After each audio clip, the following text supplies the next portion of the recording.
मतदार या निवडणुकीमध्ये आता किंग ठरतायत का? कारण जेडीयू सोबत महिला मतदारांची साथ हे सुरुवातीपासूनच सांगितलं गेलेलं होतं. प्रचार सुद्धा त्याच अनुषंगाने झालेला होता आणि निवडणुकांच्या अगोदर जी आश्वासनं दिली जातात तर ती महिलांच्या अनुषंगाने काही योजना ज्या त्या आणण्यात आलेल्या होत्या. जीविका दीदी सारखी योजना असो, त्याच्यानंतर मुख्यमंत्री सायकल वाटप योजना असो, पोशाख योजना असो, महिलांशी संबंधित योजनांचा प्रभाव जो आहे तो बिहारमध्ये सर्वाधिक पाहायला मिळतोय. आणि नितीश कुमारांसाठी ती एक फिक्स डिपॉझिट मानली जाते आणि ही 20 ते 25 वर्षांची फिक्स डिपॉझिट आता जेडीयूला या ठिकाणी मिळताना पाहायला मिळते. भाजप 70 आणि जेडीयू 72 जागांवर या ठिकाणी आघाडीवर आहे.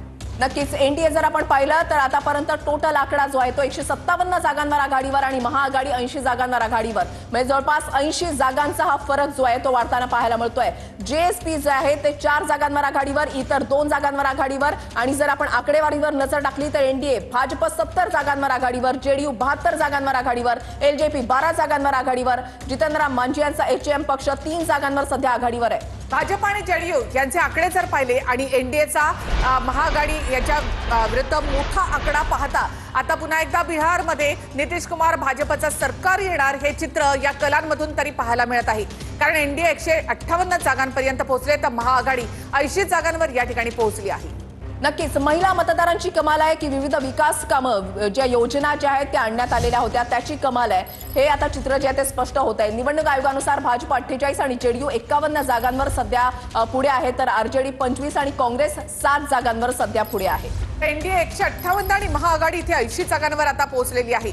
भाजप 70 तर जेडीयू भाजपपेक्षा 2 जागा घेऊन आणखी पुढे आहे. 72 जागांवर जेडीयू पुढे आहे तर एलजेपी 13 जागांवर या ठिकाणी आघाडीवर आहे. निवडणूक आयोगाकडनं भाजप 48 तर जेडीयू 51 जागांवर आघाडीवर तर आरजेडी 25 आणि काँग्रेस 7 जागांवर आघाडीवर.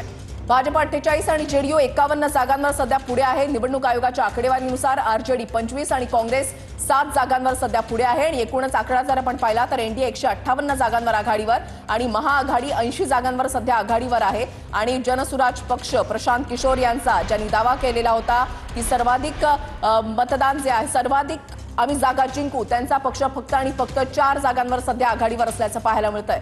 एनडीए महाआघाडीपेक्षा 78 जागांनी आता या ठिकाणी पुढे आहे. एनडीए 158 आणि महाआघाडी इथे 80 जागांवर आघाडीवर आहे. भाजप 69, जेडीयू 73 जागांवर आघाडीवर, एलजेपी 13 आणि हम हा पक्ष या ठिकाणी 3 जागांवर आघाडीवर आहे. आणि हे सगळे मिळून एनडीए या ठिकाणी 158 जागांवर त्यांनी आघाडी घेतली आहे तर महाआघाडी मात्र आता 80 वर या ठिकाणी थांबलेली आहे. नक्कीच आकडे जे आहेत ते सातत्यानं बदलत आहेत आणि आताचे आणखीन एक अपडेट, भाजपचे उपमुख्यमंत्री विजय सिन्हा लखीसरायमधून सध्या पिछाडीवर आहे. भाजपसाठी नक्कीच हा एक मोठा धक्का मानावा लागेल. विजय सिन्हा उपमुख्यमंत्री जे लखीसरायमधून या ठिकाणी पिछाडीवर असल्याचं पाहायला मिळतंय. जेएसपीचे उमेदवार या ठिकाणी आघाडीवर असल्याचं पाहायला मिळतंय. विजय सिन्हा हे आरएसएसचे स्वयंसेवक, त्याच्यानंतर भाजपचे ज्येष्ठ नेते म्हणून त्यांच्याकडे पाहिलं जातं. दावा केला जात होता की तेच निवडून येणार, मात्र असं झालेलं नाहीये. जनसुराज पक्षाकडून जो उमेदवार उतरवण्यात आलेला आहे ते सध्या आघाडीवर आहे. भाजपचा परंपरागत मतदारसंघ आहे लखीसराय आणि विजय सिन्हा चौथ्यांदा या ठिकाणी विजयाचं स्वप्न पाहत होते. मात्र प्रशांत किशोर यांच्या पक्षाने त्यांना धक्का दिलेला आहे. इथे सूरज कुमार आघाडीवर आहेत तर एनडीए इथे 158 जागांवर आघाडीवर, महाआघाडी या ठिकाणी 80 जागांवर आघाडीवर आहे. भाजप 69, जेडीयू 73 जागांवर, एलजेपी 13 जागांवर.